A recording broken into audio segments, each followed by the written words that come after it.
مادی دنیا میں آنے سے پہلے کسی جگہ پر تھے، کہیں ہم نے کوئی وعدے بھی کیے ہیں؟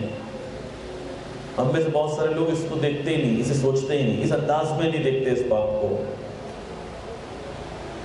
دیکھیے اپنی زندگیاں گزار رہے ہیں، جن گھرانوں میں پیدا ہوئے، جس علاقے میں، جس ماحول میں پلے بڑھے، جن اسکولوں میں آپ نے تعلیم حاصل کی، تنظیمی ساتھی مذہبی لوگ مل گئے، آپ کا ایک ویژن بن گیا، اس ویژن پہ آپ نے کام کیا، ساتھ ساتھ آپ اپنی دنیاوی تعلیم مکمل کرتے رہے، اس میں اگر کامیابی مل گئی، اچھا پڑھ لیا، دنیاوی لحاظ سے جس کو کہتے ہیں اچھا پڑھ لیا، تو کسی ملٹی نیشنل میں جاب ہو گئی، جاب کے بعد آپ اپنی زندگی عام لوگوں کی طرح گزارنے لگے، زیادہ سے زیادہ مذہبی ہونے کا آپ نے ثبوت یہ دیا کہ کچھ نہ کچھ اپنی زندگی کا تھوڑا بہت ٹائم ہو سکتا ہے، لیکن عموماً یہ ہے کہ ہم تھوڑے بہت سپورٹ کر کے 100 روپے ماہانہ، 1000 روپے ماہانہ، 2000 5000 ماہانہ، اور اس کے بعد پھر یہ بیگم بچے، اور پھر یہ زندگی، اور پھر قبرستان۔ کسی سے پوچھیں بھائی ہلا کے کہ کوئی ایسی بات یاد آ رہی ہے کہ کوئی عہد کیا ہے؟ قرآن کی آیت کہہ رہی ہے کہ اپنے خدا سے کیے ہوئے وعدے کو سچا کر دکھانا۔ ارے بھائی کہاں خدا آیا ہماری زندگیوں میں؟ کب ہم نے عہد کیا؟ کب ہم نے وعدہ کیا؟ کب ہم نے کہا کہ ہاں ہمیں یاد ہے کہ ہم نے کیا خدا سے عہد کیا تھا؟ کہاں زندگی میں، کہاں؟ لیکن قرآن کی آیت بتاتی ہے کہ کچھ لوگ ایسے ہیں، بہت اچھا ہے، اس کو جتنا دور کر سکتے ہو، کیونکہ یہ خود میری کان میں جو آتی ہے نا بات، مجھے بہت ڈسٹرب کرتی ہے۔ درود پڑھ دے محمد والے محمد پہ۔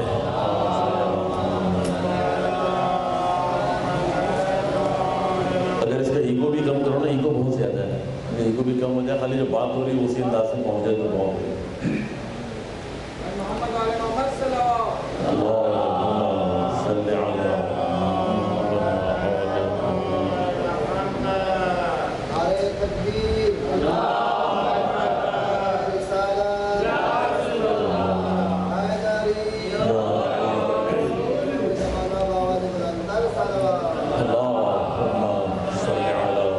صدر فیملیز کا آج صدر فیملی کا بڑا نام ہے۔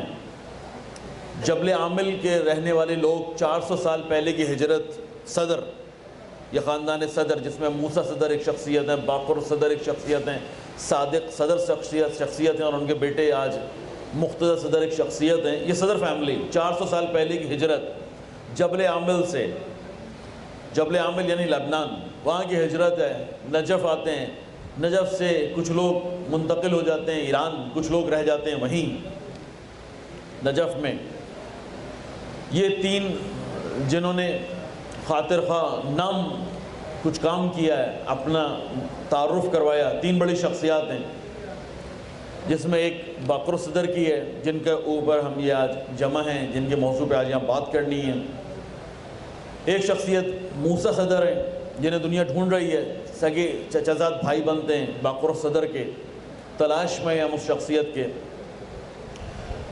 اور ایک صادق صدر تھے جن کا انتقال ہوا، جن کی شہادتی ہوئی صدام کے ہاتھوں آخری وقتوں میں، یعنی مراد یہ ہے کہ بہت کم ٹائم گزرا ہے۔ ان کے بیٹے مقتدی کہ جو آج لیڈر ہیں عراق میں۔ اور ایک شخصیت رضا صدر ہے، جن کو آپ بہت کم جانتے ہیں، ایک آدھ کتاب استقامت کے نام سے اردو زبان میں شاید یہاں اگر آپ تلاش کریں تو مل جائے گی اردو ترجمے میں، رضا صدر کی ایک کتاب موجود ہے۔ یہ چار شخصیت نامور شخصیات ہیں صدر فیملی کی، کہ جو جبل عامل کے رہنے والے لوگ ہیں، لیکن سب کام کے لوگ، سب آشنا، سب موضوع آشنا۔ یہ کوئی مسئلہ ہے، سب دوست وہیں بیٹھ رہے ہیں نا، اگر یعنی میرا اصل مجمع یا تو میرا چہرہ بھی وہیں کر دیں، آپ لوگ یہاں آئے نا سامنے کی طرف، یا تو بھاگنے کے موڈ میں، اور بھاگنا نہیں تو آئیے اس طرف بیٹھے نا۔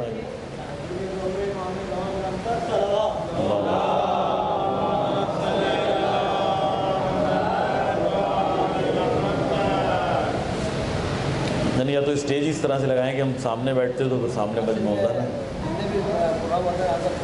ہاں یہ کچھ اس طرح ہوتا ہے، وہی میں یاد آ رہا ہے کچھ اس طرح کی باتیں، ممبر پہ بیٹھا کرتے تھے جی 3-4 سال ہو گئے۔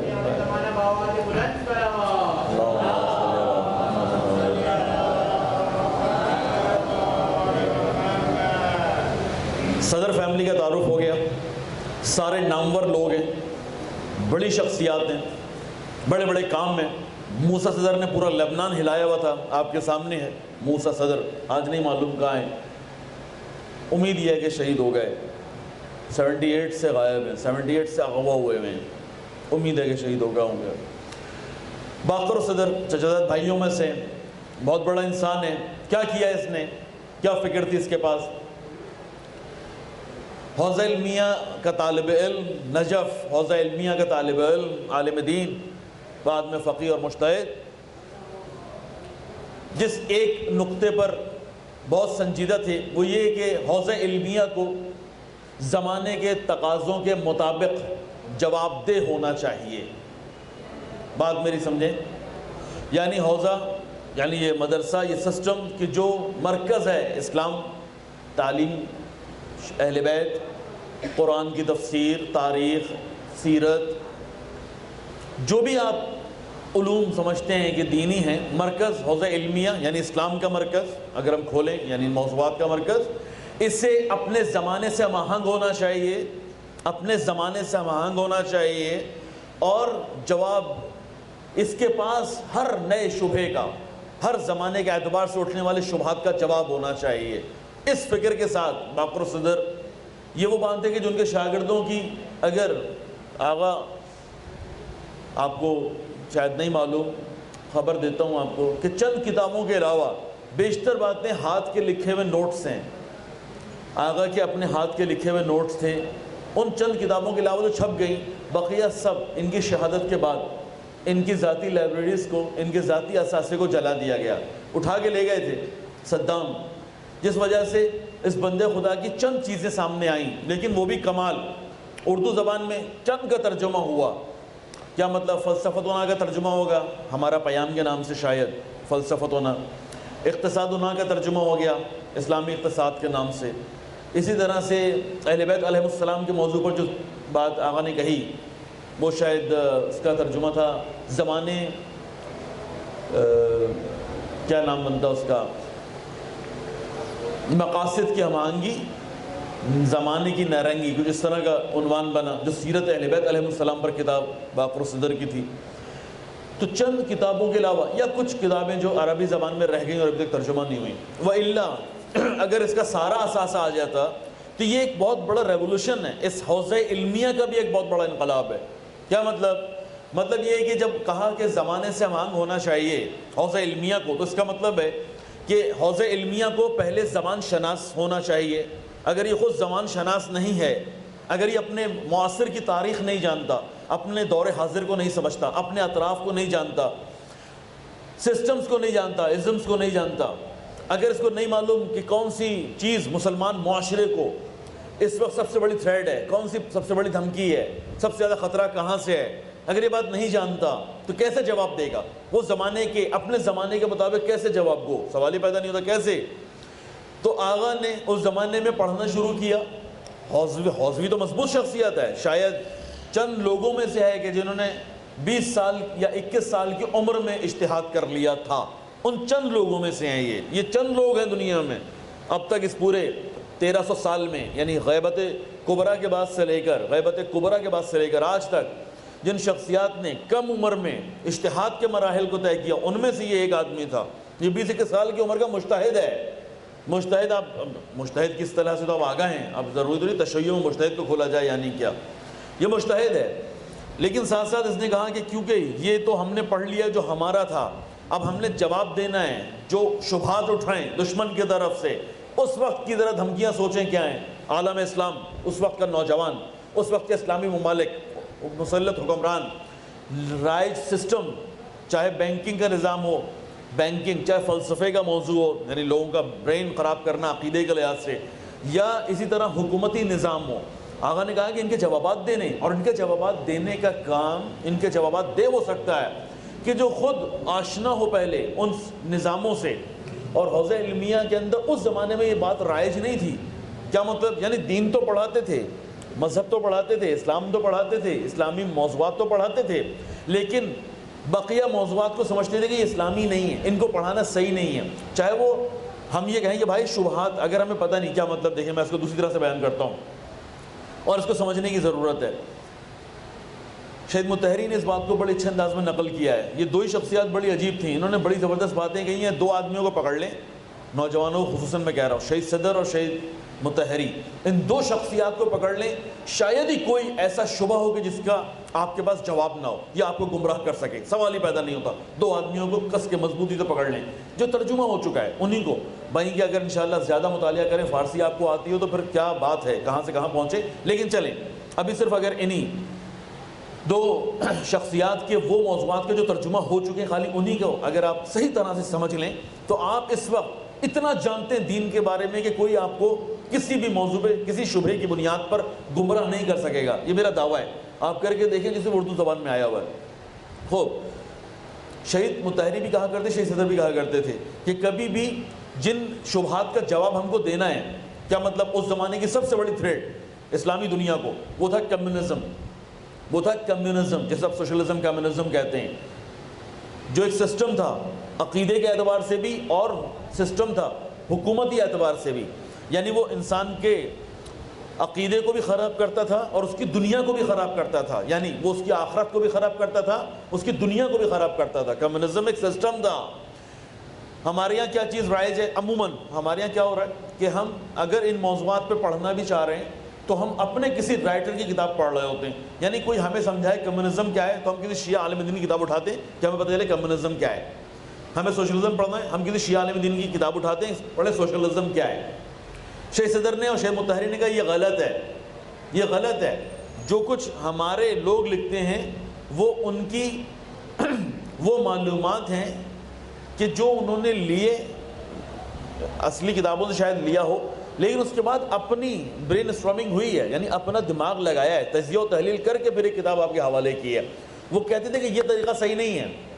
جس کو صحیح طرح سے معاشرے میں شبہات کے جواب دینے, اس کو اصل موضوع کے جو اصل لوگ ہیں انہی سے لینا چاہیے. یعنی کیا مطلب, یعنی کمیونسٹ سے پوچھو کمیونزم کیا ہے, سوشلسٹ سے پوچھو سوشلزم کیا ہے. اسی طرح سے کیپٹلزم کا اگر تم چاہتے ہو کہ جواب دو, کیپٹلسٹ تمہیں بتائے گا. نہیں یہ کہ ہمارے پاس جو رائج کتابیں آگے ترجمہ ہو گئی ہم ان کے ذریعے ان کو سمجھیں, وہ قائل نہیں تھے.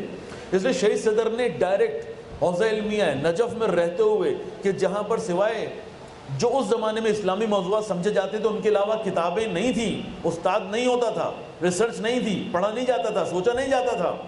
شہید صدر کو اس ماحول کے اندر چھپ کے یہ کام کرنا پڑتا تھا کہ بھائی عراق کہ جو آہستہ آہستہ کمیونسٹ ہو رہا ہے, سنجیدہ حسن بکر جو صدام سے پہلے تھا اور اس سے پہلے والا خبیث, وہ باقاعدہ جیسے آپ کے یہاں بھی دور وہی شروع ہو گیا تھا. یعنی آپ کے یہاں بھی بھٹو کا زمانہ تھا اور بھٹو آہستہ آہستہ سوشلسٹ تھے, وہ نظریاتی سوشلزم, یعنی وہ چھپتا نہیں تھا. بھٹو نے اپنے نظریات کا اظہار کیا ہے. اس نے جان چھڑانے کے لیے کیپٹلزم سے, اس نے جان چھڑانے کے لیے امریکہ سے, اس نے رشیا کی طرف رخ کر رکھا تھا, رخ رشیا کی طرف کر رکھا تھا. پاکستان کا وہ معاشرہ اس زمانے کا یہ بھی کیپٹلسٹ سے جان چھڑا رہا تھا اور سوشلسٹ ہو رہا تھا, کمیونسٹ ہو رہا تھا. بالکل اسی طرح سے عراق کا معاشرہ تھا. شہید صدر نے کہا کہ ہماری ذمہ داری ہے اپنی حکومت کو سمجھانا کہ بابا سوشلزم میں کیا کیا مسائل ہیں, یہ انسان کی فلاح و بہبود کے لیے نہیں آیا, یہ کوئی تعلیمی نظام اچھا نہیں دے گا, یہ معاشرتی نظام نہیں دے گا, اقتصادی نظام نہیں دے گا, حکومتی نظام نہیں دے گا, یہ فساد ہے. لیکن اس فساد کو بتانے کے لیے جب تک پڑھا نہ جائے, جب تک سمجھا نہ جائے اور اصلی منابع سے, ریسورس وہی یعنی سورس وہی ہونی چاہیے, مصدر اصلی ہونا چاہیے, ترجمے نہیں ہونے چاہیے. اب شہید صدر نے اس کو پڑھنا شروع کیا تو یہ بات حوزہ علمیہ میں رائج نہیں تھی. طالب علم ساتھی جو کمرے میں ہوا کرتے تھے, حوزے میں ہوا کرتے تھے, وہ بیچارے پریشان ہو گئے. انہوں نے کہا یہ اگر اس طرح سے انہوں نے پڑھنا شروع کر دیا تو یہ خود کہیں حوزوی ہوں گے, دینی ہوں گے, مذہبی ہوں گے, ابا رکھی ہوگی, امامہ پہنا ہوا ہوگا, لیکن کہیں خود سوشلسٹ نہ ہو جائے تباہ کر دے گا, کہیں کمیونسٹ نہ ہو جائے تباہ. وہ بیچارے یہ سمجھ رہے تھے. شہید صدر کہہ رہے تھے بھائی دین محفوظ ہے, 21 سال کی عمر میں مجتہد بن چکا ہوں, مجھے ان کا مطالعات کرنے دو, مجھے اس معاشرے کو بچانا ہے. لیکن اتنی بڑی فکر نہیں تھی, آفاقی سوچ نہیں تھی. کہاں ہوتی ہے آفاقی سوچیں بابا, آپ خود ہمیں بتائیں کہاں کوئی. ابھی میں ایک شاگرد کا دکھ رہا تھا, شیخ صدر کے ایک شاگرد جو اس وقت امام جمعہ ہیں نجف کے آغا سیستانی کے بھی نمائندے ہیں, بہت بڑا آدمی ہے, بہت بڑی شخصیت ہے, لیکن باقی صدر کے شاگرد ہے. اسی طرح ایک آیت اللہ شاہرودی ہیں جو اس وقت چیف جسٹس رہے ایران کے اندر, اور وہ ابھی کسی بڑی پوسٹ پر ہیں ایران میں, یا شاید درس خالی شروع کیا ہوا انہوں نے. یہ دو شاگردوں کے میں مطالب دیکھ رہا تھا, کامن بات جو ان دونوں نے کہی ہے, کہی کہ جب کہا کہ ہم تمام شاگردوں کو جو ان کے پاس بیٹھا کرتے تھے تو جب وہ درس دیا کرتے تھے آغاز میں یہ بات کیا کرتے تھے کہ دیکھو پڑھ میرے پاس رہے ہو لیکن جو فکر کرنی ہے وہ بہت عالمی ہے، وہ بہت بین الاقوامی ہے، وہ بہت یعنی تم نے جو ہے نا وہ یہاں بیٹھنے کے بعد اس بند ماحول میں اس مدرسے کے اس کمرے کے اندر کہیں ایسا نہ ہو یہ سوچتے رہو کہ جیسے تمہیں سوچنا بھی چھوٹا ہے کرنا بھی چھوٹا ہے۔ کہا یہ نہیں، کہا پڑھا تو میں رہا ہوں، سوچنا بھی تمہیں بہت بڑا ہے اور کرنا اس سے بھی زیادہ بڑا ہے۔ یعنی وہ اس وقت کہا کرتے تھے کہ اسلامی عالمی حکومت کے قیام کا سوچو۔ یہ جملہ شہید صدر ایران کے انقلاب کے بعد نہیں، ایران کے انقلاب سے پہلے وہ کہتے تھے کہ اس دنیا پر اسلامی حکومتی نظام کا سوچو۔ وہ کہتے تھے آقا یہ کیا کہہ رہے ہیں، یعنی ابھی تو حوزہ علمیہ میں یہ فکر نہیں آئی ہے کہ آپ نے سیاست میں وارد ہونا ہے، حوزہ علمیہ میں نہیں آئی ہے۔ شہید صدر کا زمانہ بتا رہا ہوں، آج کا نہیں، آج تو خدا کا شکر ہے حوزہ بہت ترقی کر چکا ہے، آج حوزہ علمیہ بہت اوپر ہے۔ ہم اس زمانے کی بات کر رہے ہیں، وہ پہلا بیچارہ نظریہ دینے والا نجف کے ماحول میں جو کہہ رہا ہے کہ عالمی حکومتی نظام کا سوچو، پوری دنیا پر اسلامی حکومت بنانے کا سوچو، یہ باتیں ہو رہی ہیں۔ ان کے شاگرد کہہ رہے ہیں کہ پڑھا چھوٹی کتابیں رہیں اور فکر ہمیں اتنی اوپر دے رہے ہیں، کام ہم سے اتنا آگے کا لینے کی بات کر رہے ہیں۔ ہماری خود سمجھ میں نہیں آتا تھا، لیکن وہ کہتے تھے کہ بھائی جب میں نے یہ سارے سسٹمز کہ جو آج دنیا پر حکومت کر رہے ہیں، سوچئے اس زمانے کا کیپٹلزم، اس زمانے کا سوشلزم، اس زمانے کا کمیونزم کہ جس نے دنیا کو دو حصوں میں تقسیم کر رکھا تھا۔ یہ بات تو واضح ہے نا آپ پر، اکثر جوانوں کو اگر 90 کے بعد کی پیدائش ہے تو آپ کو نہیں معلوم، جوان جو 90 کے بعد کی پیدائش ہیں یا شعور کا زمانہ نہیں رکھتے تھے انہیں نہیں معلوم کہ یہ دنیا دو حصوں میں بٹی ہوئی تھی، یہ عملاً بٹی ہوئی تھی، پیپرز میں نہیں تھا، عملاً بٹی ہوئی تھی۔ ہم کہتے تھے کہ بھائی یہ روس اور یہ امریکہ، یہ گروپ امریکی ہے، یہ گروپ روسی ہے، یہ ملک روس کا ہے، یہ نظام روس کا ہے، یہ صدر روس کا ہے، یہ فوج روس کی ہے، سسٹم روس کا ہے۔ اور آدھی دنیا پہ کہتے تھے، بتائیے آپ کو دو دنیا کو دو حصوں میں تقسیم کر رکھا تھا۔ شیخ صدر کا کہنا کیا تھا؟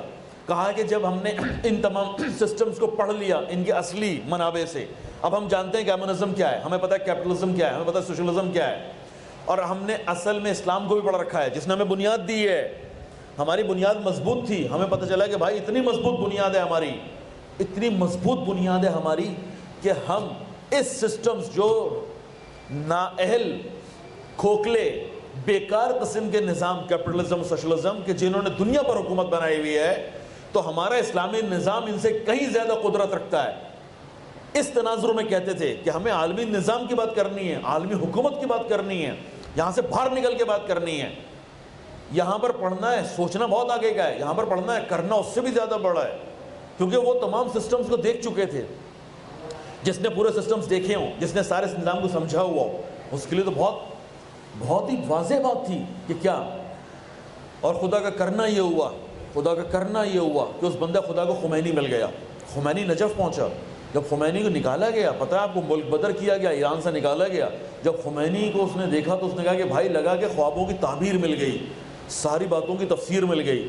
کہا کہ جو سوچا کرتے تھے لگتا ہے سب عملی ہو جائے گا، سب پریکٹیکل ہو جائے گا۔ شہید صدر کی باتیں ہیں ساری، میں اپنی طرف سے کچھ نہیں کہہ رہا، یہ سب شہید صدر کی لکھی ہوئی باتیں ہیں۔ کہا کہ خمینی کو دیکھنے کے بعد اندازہ ہوا کہ وہ بھائی جو میں سوچ رہا تھا یہ بندہ مجھ سے کہیں آگے زیادہ سوچ رہا ہے، جو میں کرنے کی سوچ رہا تھا یہ مجھ سے کہیں زیادہ آگے بڑھ کے کر رہا ہے، یہ اسٹیپ اٹھا چکے ہیں، انہوں نے فیصلہ کر لیا کچھ کرنا ہے، اب تو میں ان کے ساتھ ہوں، اب یہ بتائیں کیا کرنا ہے، اب یہ مجھے کہیں کیا کرنا ہے۔ اور آپ کو پتہ ہے کہ آخری زندگی شہید صدر کو خمینی بخشکن نے جو کام دیا وہ تو اسلامی حکومتی نظام بنانے کی بات کی تھی، جو آج ملک میں آئین کہلاتا ہے، قانون اساسی کہلاتا ہے، وہ شہید صدر کو دیا ہوا تھا کام کہ آپ کریں۔ کیونکہ دیکھ چکے تھے کہ یہ اسلام بلا سود بینکاری کا سسٹم جو اقتصاد و نام میں پیش کر چکے تھے، ابھی اس کی تفسیر ہونی تھی، موقع نہیں دیا صدام نے کیا، صدام کے بس کی بات نہیں تھی، صدام کے پیچھے امریکہ اور روس کھڑے ہو گئے، انہوں نے کہا بھائی یہ ایک آدمی جو تمہارے یہاں بیٹھا ہے نا یہ پوری عرب دنیا کے لیے کافی ہے، اگر اس کے نظریات صحیح طرح سے پھیل گئے تو اس نے ہماری جڑوں کو کھاڑ دینا ہے، اور جڑوں کو کھاڑ دیا تھا۔ یہ دو آدمی ایسے تھے، آپ قدر سمجھیں اور ان حیثیت ان کی شخصیات کو پہچانیں۔ کیا لوگ ہیں یہ کہ جن سے امریکہ اور روس گھبراتے ہیں، باقاعدہ گھبراتے ہیں۔ امریکہ اور روس انہوں نے کہا کہ اس آدمی نے بولنا شروع کیا ہوا ہے کیپٹلزم اور سوشلزم پہ، اس نے ہمارے حقائق کھول دیے ہیں، ہم نے دنیا میں ہوا بنا رکھا ہے کہ ہم دو الگ الگ نظام ایک دوسرے کے مخالف، ایک دوسرے کے متضاد، ایک دوسرے سے لڑتے رہیں گے، یعنی ہر جگہ پر ہمارا اتنا کلیش ہے کہ جہاں یہ ہوگا ہم کوشش کریں گے وہاں ایجنٹ بنا کے اپنے بنائیں، جہاں وہ ہوگا وہ کوشش کرے گا کہ اپنے بنائے۔ یعنی کیا مطلب یہ کہ ہم دنیا میں شو کرتے ہیں کہ ہم دونوں ایک دوسرے کے بڑے مخالف اور دشمن ہیں، ہمارے مفادات آپس میں ٹکراتے ہیں، جب مفاد ٹکراتے ہیں تو ہم ایک دوسرے سے لڑتے ہیں، یہ شو کر رکھا ہے کمیونزم نے، یعنی اس زمانے کا روس، اور کیپٹلزم یعنی اس زمانے کا امریکہ، انہوں نے شو کر رکھا تھا۔ اور شہید صدر نے مطالعات کے بعد کہا کہ یہ دونوں فکریں ایک ہی ذہن کی تخلیق ہے۔ بات سمجھ میں آئی ہے آپ کی؟ جسے دنیا بظاہر یہ سمجھ رہی تھی کہ آپس میں ایک دوسرے کے دشمن، جیسے ابھی موجودہ دنیا میں کبھی کبھی ایسا لگتا ہے کہ سعودی عربیہ واقعی داعش سے بڑا پریشان ہے، اور کہتا ہے یا امریکہ داعش سے بڑا پریشان ہے، 57 ممالک کا ایک گروپ بناتا ہے، ممالک کو اپنے ساتھ ملاتا ہے، کہتا ہے داعش پر حملے کرنے ہیں۔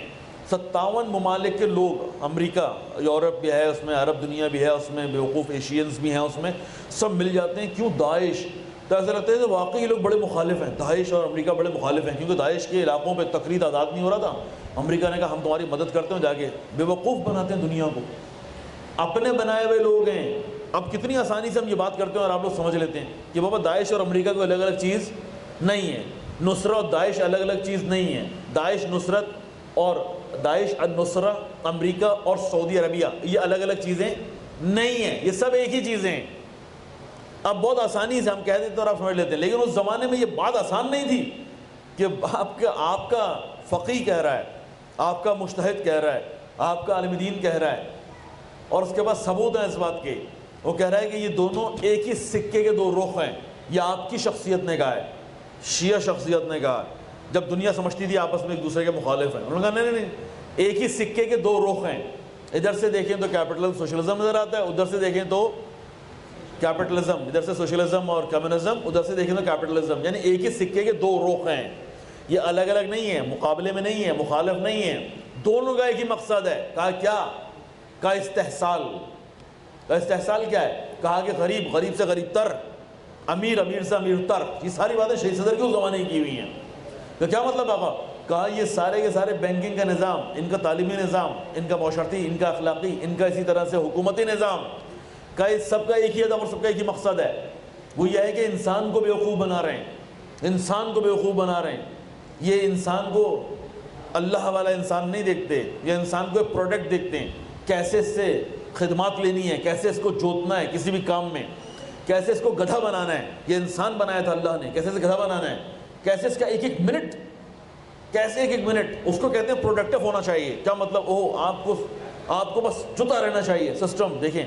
اور یہ رائج ہو گیا ہے یورپ کے اندر، رائج ہے، ہم نے اسلامی دنیا میں جان چھڑائی ہوئی ہے، یورپ میں رائج ہے، وہاں پر آدمی اگر 24 گھنٹے کا نہ سوچ رہا ہو کام کرنے کا تو بھائی اس کا گھر نہیں چلتا اس کا گھر۔ یورپ کے اندر، جاپان جو دنیا کا اس وقت بقول سمجھ میں دنیا سمجھتی ساری ٹیکنالوجی وہاں پر ہے، صرف ایک کارخانے کی صورت بنا ہوا ہے، پورا جاپان امریکہ کا ایک کارخانہ ہے، اور آہستہ آہستہ پورا چائنا امریکہ کا ایک کارخانہ بن رہا ہے آہستہ آہستہ۔ کیوں؟ کیونکہ انہوں نے اس انسان کو یہ سمجھا ہوا ہے، اتنی مشکل میں اس کی زندگی ڈال دو کہ یہ ایک ایک منٹ اس کا پروڈکٹیو ہونا چاہیے۔ ایک عجیب بیوقوفوں والی اصطلاحیں ہیں یہ، اور اس کے بعد اس انسان کا ایک ایک منٹ لینا ہے تمہیں، چھوڑنا نہیں ہے، اور اس کے بعد کہنا ہے کہ بھائی تم اپنا سوچو۔ بیوی کو کوشش کرو وہ خود پڑھے لکھے اور وہ خود اپنا کام کرے، وہ اپنا خرچہ نکالنے کی کوشش کرے، گھر کا ایک آدمی گھر نہیں سنبھال سکتا۔ اچھا یورپ کی بات کر رہا ہوں، معذرت، آہستہ آہستہ یہ نظام رائج ہو رہا ہے اس پاکستان کے اندر۔ بچائیں، یہ خاتون اس لیے نہیں تھی، یہ اس لیے تھی کہ اس بچوں کی اچھی تربیت کرے۔ یہ لالی پاپ ہے جو دیا گیا ہے کہ نہیں عورت بھی اگر کام کرے تو معاشرے کا پہیہ بڑا تیز چلے گا، بیوقوف کر رہے ہیں، بیوقوف بناتے ہیں ہم کو، معاشرے کا پہیہ تیز چلے گا، یہ پہیہ رہے گا ہی نہیں، یہ پنچر کر دیں گے وہ، اور کر رہے ہیں وہ، معاشرے میں انہوں نے اس عورت کے مقام کو ختم کر دیا ہے، تباہ ہو گیا ہے۔ یورپ کا معاشرہ سوچیں کہ جہاں عورت اور مرد میں فرق نہیں رہ گیا، تباہ کر دیا ہے، لیکن آپ کیا نہیں ہو۔ شہید صدر نے کہا کہ یہ دونوں سسٹمز کا جو نتیجہ ہے وہ یہ کہ سرمایہ دار ترقی کرے گا، عوام پس سے پستر ہوتی چلی جائے گی، غریب سے غریب تر ہوتی چلی جائے گی، یہ مڈل مین یعنی یہ تین ہوتے ہیں نا پہلے بھی ہمارے کہتے ہیں، غریب ہے، ایک امیر ہے اور ایک متوسط ہے. ان دونوں سسٹمز کا نتیجہ متوسط ختم ہو جائے گا. شیخ صدر اس زمانے میں باتیں کر رہے ہیں، متوسط ختم ہو جائے گا، جس کو آپ کہتے تھے بیچ کا بھی کو ہوتا ہے، ختم. یا امیر ہوگا یا غریب ہوگا. اب یہ شیخ صدر باتیں کر رہے ہیں، سسٹمز کے پول کھول رہے ہیں. اس وقت تو سمجھ میں نہیں آیا تھا کسی کے، یار یہ کیسے ہوگا. لیکن جب بعد میں روس ٹوٹا اور لوگوں نے پوچھا کہ بھائی 100 سال کے قریب کمیونزم نے حکومت کی روس پر، اور روس نے حکومت کی آدھی دنیا پر، جس دنیا پر روس نے حکومت کی وہاں پر کیا ہوا؟ چلو جہاں کیپٹلزم تھا وہاں تو ہمیں معلوم ہے سرمایہ دار ہیں، سرمایہ دار جو ہے وہ اوپر آتا ہے، غریب نیچے جاتا ہے. وہاں پر کیا ہوا؟ کہا بھائی وہاں تو اس سے بھی برا حال ہوا، روس کا حال اس سے بھی زیادہ برا ہوا. یا جہاں پر روس کی حکومت رہی تھی وہاں سے زیادہ استحصال ہوا. یعنی آج ثابت ہوا ہے نا، آج وہ ساری تھیوریز کامیاب، آج وہ ساری تھیوریز ثابت ہو گئی نا جو آپ کا مجتہد کم سے کم 45 یا 50 سال پہلے کہہ رہا تھا. یعنی 50 سال پہلے وہ اس طرح سے سوچ رہا تھا، جو آج آپ نتیجے دیکھ رہے ہیں. پسند نہیں آیا، نہ روس کو پسند آیا نہ امریکہ کو. صدام کو کہا، دونوں نے مل کے کہا کہ اس آدمی کو خاموش کرو، یہ بہت بول رہے ہیں. اور بھی فقی موجود ہیں، اور بھی مجتہدین موجود ہیں، کوئی اس طرح سے نہیں سوچتا، کوئی اس طرح سے بات نہیں کرتا. یہ کیوں کر رہا ہے؟ اس زمانے میں انہوں نے کہا اچھا پکڑ لیتے ہیں. یہ 4 سال میں کئی مرتبہ پکڑے گئے، پکڑے جیل میں ڈال دیے گئے، لوگوں نے مظاہرے کیے، پھر ان کو رہا کرنا پڑا. پھر ایران میں انقلاب آ گیا، 1-2 سال وہ پھر ایران کے انقلاب میں لگ گئے. کیا ایران میں انقلاب آیا؟ شیخ صدر کو چھوڑ دیا گیا. شیخ صدر نے شاگرد تیار کیے، شیخ صدر نے بہت ساری باتیں لکھی، بہت ساری باتیں کہیں، بہت سارے علماء تیار کیے. الحمدللہ خدا کا شکر ہے. میں ابھی امام جمعہ کا خطبہ سن رہا تھا، نجف کے امام جمعہ کا خطبہ سن رہا تھا. انہوں نے کہا جو موجودہ نظام ہم بنا رہے ہیں نا اپنا عراق میں، آہستہ آہستہ حکومت نظام جو ہم بنا رہے ہیں، کہا کہ یہ ساری بنیادیں شیخ صدر نے فراہم کی تھیں. یعنی اب اتنے عرصے کے بعد شیخ صدر، خدا کا شکر ہے، چلیں عراق میں سمجھ میں تو آیا، عراق میں سمجھ میں تو آیا. بائیں کے جیسے اس شخصیت سے استفادہ کرنا چاہیے ابھی ہم نہیں کیا، جیسے اس کے افکار کو ہمیں پھیلانا چاہیے نہیں پھیلایا، جیسے اس کے اوپر ہمیں پورا ان کی کتابوں کو تنقید کے لیے یورپ میں پڑھایا جاتا ہے. اقتصادنا جیسی کتاب کو بھی، اقتصادنا یعنی ہمارا اقتصادی نظام، اس کو یورپ میں تنقید کے لیے پڑھایا جاتا ہے کہ بابا دیکھ لو شیعہ نقطہ نگاہ کیا ہے، تاکہ اس کے خلاف کوئی کام کر سکو. لیکن ہونا تو چاہیے تھا کہ ہمارے یہاں ہمارے سسٹمز میں، ہمارے اسکول کے نظام میں، اگر ہمارے اپنے اسکولز ہیں، ہمارے خدا کرے کہ ہم یونیورسٹیز بنائیں، خدا کرے کہ ہم کالجز بنائیں، لیکن چلیں مکاتب فکر، چلیں تنظیمیں، یہی تنظیمیں جس کو آپ ISO کہتے ہیں، جس کو آپ JSO کہتے ہیں، جس کو آپ جو بھی، کم سے کم ان کتابوں کے اندر تو اس کو کورس کی صورت میں ہونا چاہیے، سلیبس کی صورت میں ہونا چاہیے. کب تک آگا، کب تک ہم سمجھتے رہیں گے کہ جو ہم سلیبس پڑھ رہے ہیں وہ ہماری دنیا کے لیے مفید ہے؟ اپنے دین کے لیے اور اس دنیا کے لیے بھی کوئی اور سلیبس کا بھی انتخاب کریں آگا، کہ جو آپ کو آگے بڑھائے گا اور پھر آپ معاشرے کو آگے بڑھائیں گے. ان آرگنائزیشنز کا اصل کام بھی یہی تھا کہ ان شخصیات کو پورے معاشرے میں رائج کرنا مشکل کام ہے، آسان کام نہیں ہے، لیکن کم سے کم چند ذہن تو سمجھیں. آرگنائزیشن کے ایک بڑے فوائد، کم سے کم چند لوگ تو ان شخصیات کو، ان کے نظریات کو سمجھیں، ان کی کتابوں کو پرکھیں اور پڑھیں، اور اس کے بعد پھر اس کو عام کریں، پھر معاشرے میں عام کریں. لیکن آرگنائزیشنز بھی اپنا سلیبس، ان کی شخصیات، نہ ان کو، نہ ان کی کتابوں کو، نہ ان کے افکار کو اگر نہ بنائے تو پھر کون بنائے گا؟ پھر کہاں جائیں گے یہ لوگ؟ کون ان سے استفادہ کرے گا؟ کس جگہ پر ان سے فائدہ اٹھایا جائے گا؟ بہرحال صدام اتنا عقل مند نہیں تھا، بے وقوف سا ایک آدمی تھا. امریکہ اور یورپ نے اس کو سمجھایا، امریکہ اور روس نے اس کو سمجھایا کہ بھائی یہ تمہارے ملک کا ایک آدمی، تم ایران کو رو رہے ہو، ایران کے انقلاب کو رو رہے ہو، تو خمینی انقلاب لے آیا ہے وہاں پر، اور اس نے آہستہ آہستہ جو ہے وہ امریکہ سے جان چھڑا لی، امریکہ کو باہر نکال دیا ہے. اب وہاں پر حزب اللہیت بہت تیزی سے، نوجوان بہت تیزی تربیت پا رہے ہیں، یونیورسٹیز میں تعلیمی نظام انشاءاللہ اسلامی ہو جائے گا. انہوں نے کہا بھائی وہاں کہاں رو رہے ہو، کل تمہارے ہاتھ سے تمہارا عراق نکل جائے گا اگر یہ بندہ، اگر یہ بولتا رہا. اتنا بڑا آدمی تھا یہ انسان، باقر الصدر. خمینی بت شکن نے ان سے کہا کہ آپ، خمینی بت شکن نے انقلاب کے بعد، کیونکہ وہ جانتے تھے اس انسانی قدر و قیمت کو، کہا کہ آپ عراق چھوڑ دیں، کیونکہ امام 15 سال عراق میں رہ چکے تھے. 15 سال خمینی بت شکن ملک بدری کی زندگی گزار چکا تھا نجف میں. کہا آپ عراق چھوڑ دیں، آپ کی ابھی قدر نہیں ہو رہی، ہوگی کبھی کسی وقت، لیکن ابھی آپ کو نہیں سمجھ رہے، ابھی آپ کی اہمیت و قدر و قیمت کو نہیں سمجھ رہے، آپ ایران چھوڑ دیں. یہ امام نے کہا ہے. انہوں نے کہا نہیں، ابھی میں نے تھوڑا سا ایک کام شروع کیا ہوا ہے، اس کو کسی انجام تک پہنچاؤں. کہا کہ یہ اپنی قوم میں مجھے رہنے دیں، یہیں پر انہی لوگوں میں تبلیغات کرتا ہوں، انشاءاللہ کسی مقام پر ان کو لے کے جاؤں گا، مجھے یہاں رہنے دیں. کہا وہاں نہ رہیں، آپ یہاں پر آ جائیں، ایران آ جائیں. کہا نہیں، مجھے بھی یہاں رہنے دیں. وہ میں نہیں جانتا تھا کہ قدر نہیں کر پائے گی یہ قوم، قدر نہیں کر پائے گی، یہ قدر شناس نہیں ہے، یہ ابھی نہیں ان کو اندازہ. اور آپ کو شاید یقین نہ ہے اس بات پر کہ شہید صدر کی زندگی میں جب ان کو چوتھی مرتبہ اور یہ آخری مرتبہ تھا جب ان کو اٹھایا گیا، تو ان کی بہن کے ساتھ سوائے چند لوگوں کے جن کو انگلیوں پہ گنا جا سکتا ہے، کوئی احتجاج کرنے والا نہیں تھا. نجف 65% تشیع، 1000 سال مرکزیت، 1000 سال مرکزیت. لیکن ہم اتنے مستضعف ہیں، اتنے ہی مستضعف ہیں. خمینی نے کہا کہ چھوڑ دیجئے، کہا نہیں، اجازت دیجئے، نہیں رہو. لیکن اب جو کچھ کروں گا وہ آپ کے سائے میں کروں گا. اب آپ بتائیں کرنا کیا ہے؟ خمینی نے کہا نہیں، آپ بہت بڑے انسان ہیں، آپ مجھ سے نہیں پوچھیں، آپ تو پہلے سے کر رہے تھے، جب میں آیا تو آپ بہت آگے تھے. کہا بس اس کام کو جاری رکھیں. کہا نہیں، میں یہ چاہتا ہوں کہ آپ مجھے حکم کریں. یعنی جس نظام کی میں بات کر رہا تھا، نظام ولایت فقیہ، جس کی میں بات کر رہا تھا کہ عالمی حکومت کا آغاز، اس کا قیام ہو گیا ہے، آپ نے شروع کر دیا ہے. اب آپ مجھے آرڈر کریں کہ مجھے کیا کرنا ہے. بلکہ جو خطرناک بات کہی اس بندہ خدا نے،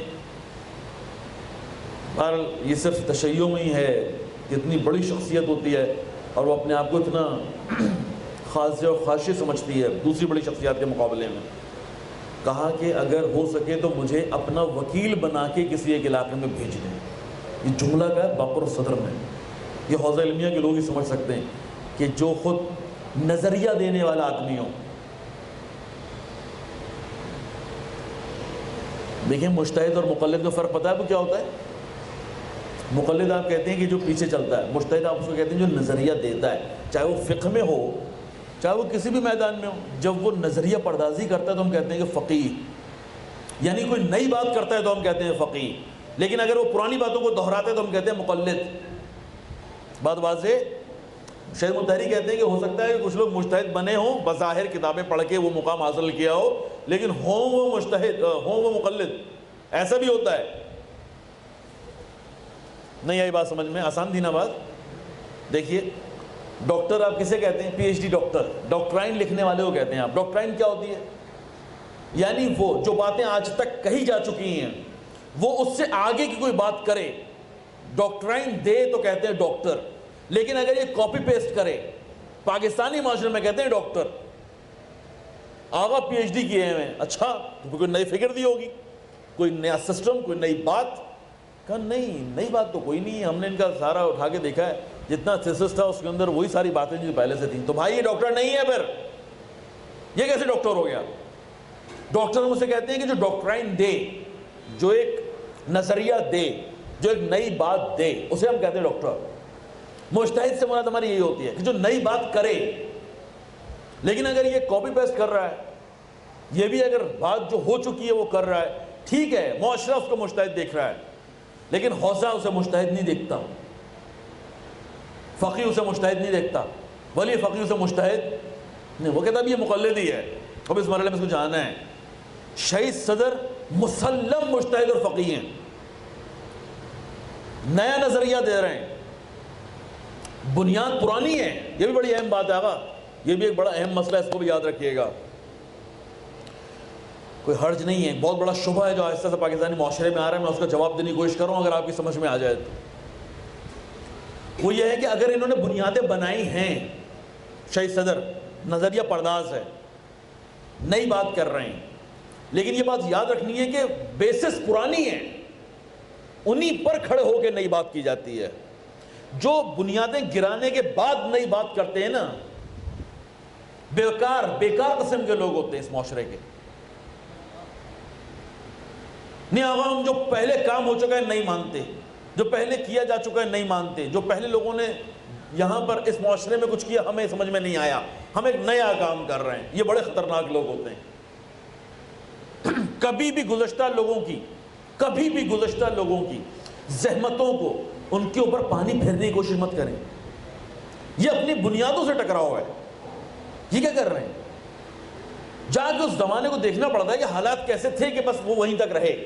اب آپ کا زمانہ انہوں نے یہاں تک تو پہنچایا ہے, اب آپ اس کے آگے کی بات کریں, لیکن پیچھے کی ساری چیزیں گرانے کے بعد نہیں, ساری بنیادیں ہلانے کے بعد نہیں, ساری بیسس ختم کرنے کے بعد نہیں. یہ بھی خطرناک بات ہے. ہم یہ بھی نہیں کہہ رہے, ہم یہ کہہ رہے ہیں کہ جو رکا رہے وہ خطرناک ہے.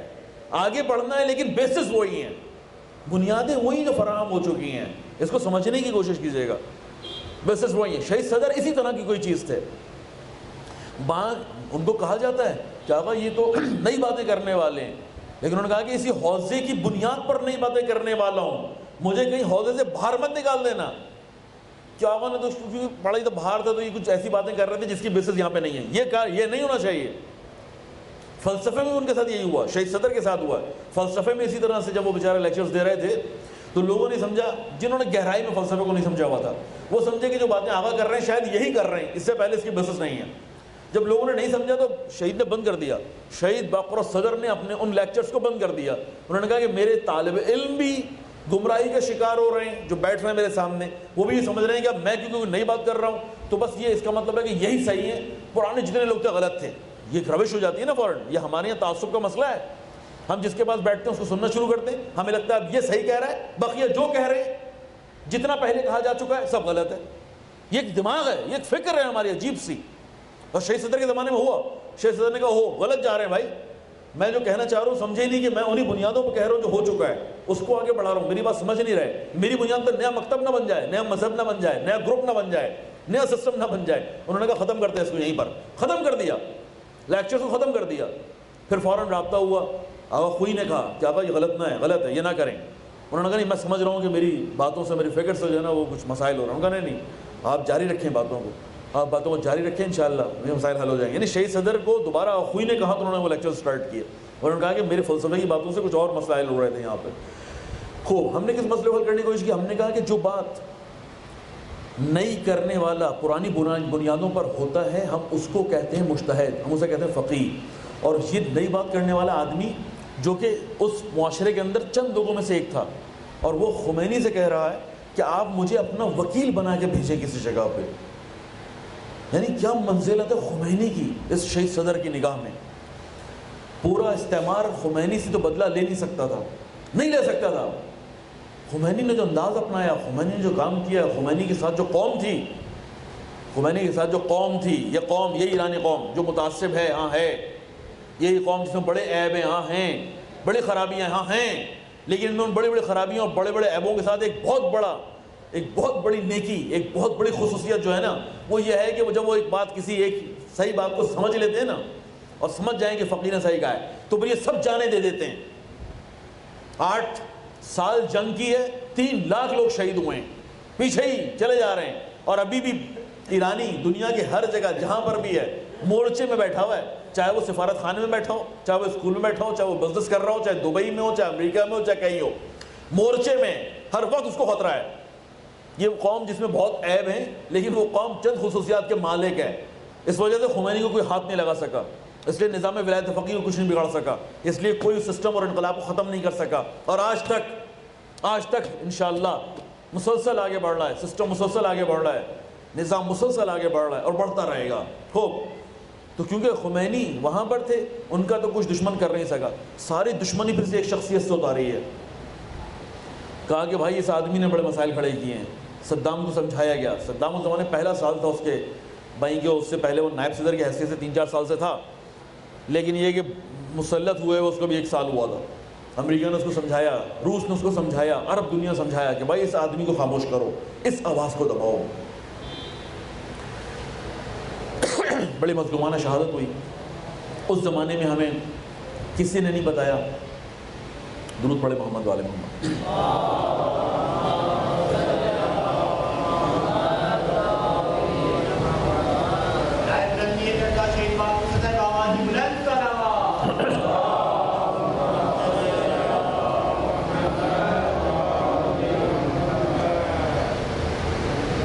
اس زمانے میں جب 80 میں یہی 8 اپریل کا دن تھا اور 1980 کی بات ہے, ان کی شہادت ہو گئی. بس اتنا پتہ چلا کہ شہید ہو گئے, لیکن کیسے شہید ہوئے, کس نے کیا, کہاں پر کیا، یہ ساری باتیں نہیں آئیں۔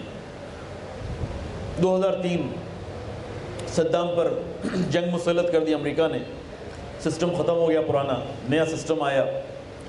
نیا سسٹم آیا تو بہت سارے لوگوں کو آزادی ملی، بہت سارے لوگوں کو کہنے کا موقع ملا، کچھ کہنے کا، کچھ بات کرنے کا، کسی جگہ پلیٹ فارم پہ آ کے انہوں نے کچھ حقائق بتائے۔ اس میں وہ بھی آ گیا کہ جو آخری وقتوں میں جیلر کی عنوان سے، اب جیلر کہیے اس کو، یا اس داروغہ کہیے، یا اس جگہ کا، اس کمرے کا آپ اس کو مسئول یا ذمہ دار کہیے، کہ جو شہید صدر کے ساتھ تھا آخری دنوں میں، اس نے پھر ایک کہانی سنائی۔ وہ ساری کہانی ایران کے اخبارات میں چھپی، اور میں نے یہ وہاں پڑھی ہے، کم سے کم کوئی 4 سال پہلے، 3-4 سال پہلے کی بات ہے کہ میں نے اس جیلر کی ساری کہانی کو وہاں پڑھا۔ تب پتہ چلا کہ یہ مظلوم، کہا کہ 4 مرتبہ اٹھانے کے بعد آہستہ آہستہ عوام کی جو ان کے ساتھ ریلیشنز تھے، عوام کی جو ان سے قربت اور محبت تھی، اس کو آہستہ آہستہ ختم کیا گیا۔ 4 مرتبہ اٹھایا گیا، پہلی مرتبہ اٹھایا گیا تو بہت لوگ آ گئے، صدام نے چھوڑ دیا۔ پھر تھوڑا سا دوسری مرتبہ اٹھا لیا، پھر بہت سارے لوگ آ گئے، پھر صدام نے پھر چھوڑ دیا، اور ان لوگوں پہ کام کیا کہ جو لوگ جمع ہو جایا کرتے تھے، کچھ لوگوں کو شہید کر دیا، لیڈرز کو مار دیا، عوام کو ڈرایا۔ پھر تیسری مرتبہ اٹھایا تو نسبتاً کم لوگ آئے، صدام نے کہا اب زمینہ بن گیا ہے، اور پھر چوتھی مرتبہ اٹھا لیا۔ چوتھی مرتبہ بہن، صرف بہن گھر سے نکلی، انہوں نے چند لوگوں جمع کیا، انہوں نے احتجاج کیا، انہوں نے بہن کو بھی اٹھا لیا، دونوں کو اٹھا لیا۔ عوامی رابطہ ختم ہو گیا، ان دونوں کو اٹھا کے بغداد لے گئے۔ اس کے بعد پتہ نہیں چلا کیا ہوا، اور پھر ایک وقت خبر آئی کہ دونوں شہید ہو گئے اور کسی جگہ پہ دفنا دیے گئے۔ رات کو دفنا دیے گئے، اس جگہ کا، اس مقام کا نہیں پتہ تھا۔ وہ جملہ صدام کا مشہور ہو گیا تھا کہ میں وہ غلطی نہیں کروں گا جو یزید نے کی تھی۔ یزید نے پہلے حسین کو تو شہید کیا، لیکن یہ فکر نہیں کی کہ کہیں پیغام باہر نہ نکل جائے، یعنی زینب کو چھوڑ دیا، زینب نے جا کے سارا پیغام باہر پہنچا دیا لوگوں تک، کربلا بتا دی۔ کہا کہ میں وہ غلطی نہیں کروں گا، میں پہلے بہن کو ماروں گا پھر بھائی کو ماروں گا، اور یہی ہوا۔ پہلے بہن شہید ہوئی بنت الہدیٰ، اور پھر بھائی شہید ہو گئے باقر صدر، دونوں کو رات کو دفنا دیا گیا۔ یہ الگ بات ہے کہ ابھی ایک ڈاکومنٹری دیکھنے کو ملی جس میں ہمیں پتہ چلا کہ اسی وقت کچھ لوگ مسلسل اس جگہ پر تھے کہ جہاں پر ان کی شہادت ہوئی۔ جب ان کو ایک چھوٹے سے قبرستان میں دفنا دیا گیا تھا تو بہت خاموشی سے رات کو ہی قبر کھود لی گئی اور ان کو لے گئے 1-2 دن کے بعد ہی، اور پھر کسی کو پتہ نہیں چلا کہ یہ کہاں گئے۔ ان کو ایک جگہ پہ رکھا امانتاً، اور پورے 2003-2004 کے بعد، یعنی 80 کی شہادت ہوئی ہے، 2003-2004 کے بعد ان کو وہاں سے نکالا، اور ابھی ان کا بہت بڑا مقبرہ اسی نجف میں آپ کے وادی السلام کے ایک کونے پر 2 شخصیات کے مقبرے بن رہے ہیں، ایک باقر الحکیم کا کہ جو تازہ شہید ہوئے تھے، اور ایک باقر الصدر کا۔ ان 2 شخصیات کے مقبرے اسی دارالسلام کے آخر میں ایک جگہ پر دونوں تعمیرات ہو رہے ہیں۔ خوب یہ تو ڈاکومنٹریز اور اخباروں میں جو بات اس آخری وقت میں 7 انسان عراقی نے باتیں بتائیں، وہ کہان اخبارات میں چھپیں، وہ میں نے وہاں پر پڑھی۔ تو کہا کہ صدام نے چند مرتبہ کوشش کی کہ ان کو اٹھائے اس طرح سے کوئی نہ آئے۔ جب وہ کامیاب ہو گیا تو پھر اس نے کہا کہ ان کو اپنے پاس رکھو۔ رکھا گیا، آتا تھا روزانہ، پوچھتا تھا تم نے کیا کیا ہے، تم نے ایسا کیا کیا ہے کہ روزانہ مجھ پر دنیا کا پریشر پڑتا ہے، امریکہ کا، روس کا پریشر پڑتا ہے کہ بھائی اس آدمی کو فوراً مارو، تم نے کیا کیا ہے۔ تو کہا کہ وہ روزانہ آ کے سننے کی کوشش کرتا تھا، اور میں اس کو بتاتا تھا کہ یہ کیا ہے، یعنی شہید صدر بتایا کرتے تھے اس کو، یہ وہ بتا رہا ہے کہ وہ بتاتے تھے کہ میں نے یہ کتاب لکھی ہے، میں نے نظریہ دیا ہے، میں یہ بات کرتا ہوں، میں یہ کرتا ہوں۔ وہ کہا تھا یار یہ تو بڑی خطرناک باتیں کرتے ہو تم۔ وہ صحیح کہتے ہیں، وہ صحیح کہتے ہیں، تمہیں زندہ نہیں رہنا چاہیے، تو اتنی خطرناک باتیں تم نے کی ہیں۔ تو کہا کہ انہوں نے پھر آہستہ آہستہ صدام کو اس کی حقیقت بتائی، کیونکہ یہ صدام کی حقیقت کو بھی جانتے تھے۔ صدام بھی ایک ٹپیکل پیدائش ہے ایک یہودی کی، وہ ایک الگ سٹوری ہے، وہ بھی چھپی ہوئی ہے۔ بہرحال وہ بھی ساری اس کو بتا دی کہ تم خود کیا ہو، سسٹم کیا ہوتا ہے، حکمران کیسے بنائے جاتے ہیں، کیسے ان کو کس جگہ تیار کیا جاتا ہے، کیسے ان کو مسلط کیا جاتا ہے، تم کیا چیز ہو، کیسے کہاں کہاں کون کون بیٹھا ہوا ہے، یہ ساری باتیں۔ کہا اس کو بھی غصہ آ گیا، اس نے کہا صحیح کہتے ہیں یہ امریکہ اور روس اور اسرائیل سب پیچھے جو میرے لگے میں اس کو آگ مارو، صحیح کہتے ہیں، اگر زندہ رہ گیا بہت کچھ جانتا ہے۔ کہا کہ ان کو اپنے ہاتھوں سے مارا ہے، یعنی یہ وہ شخصیت ہیں کہ جنہیں صدام نے خود اپنے ہاتھوں سے مارا. اس نے کہا نہیں دروغ وغیرہ نہیں، میں خود کہا کہ یہ جو تم نے سارا نظریہ یہ جو پڑھا ہے لکھا ہے یہ ان آنکھوں کا نتیجہ ہے نا، ان آنکھوں کے. کہا کہ اس آنکھ میں وہ بتا رہا ہے جس نے اپنی آنکھوں سے دیکھا ہے. کہا کہ صدام نے انگلی کو آنکھ میں ڈالا ہے اور آنکھ باہر نکالی ہے. انگلی ڈال کے شہید صدر کی ایک آنکھ کو باہر نکالا. اس کے بعد اپنے ہاتھوں سے ان کی داڑھی کے بالوں کو نوچا ہے. جاگتی حالت میں ہوش میں آپ ایک بال نوچ کے دیکھیں. ہاتھوں سے داڑھی کو نوچا ہے، آنکھ کو باہر نکالا ہے، پھر ڈنڈوں سے مارا ہے اور پھر کہا کہ اس کو اب اس کی ہڈیاں وڈیاں توڑ کے اس کے بعد اس کو گولی مار دینا.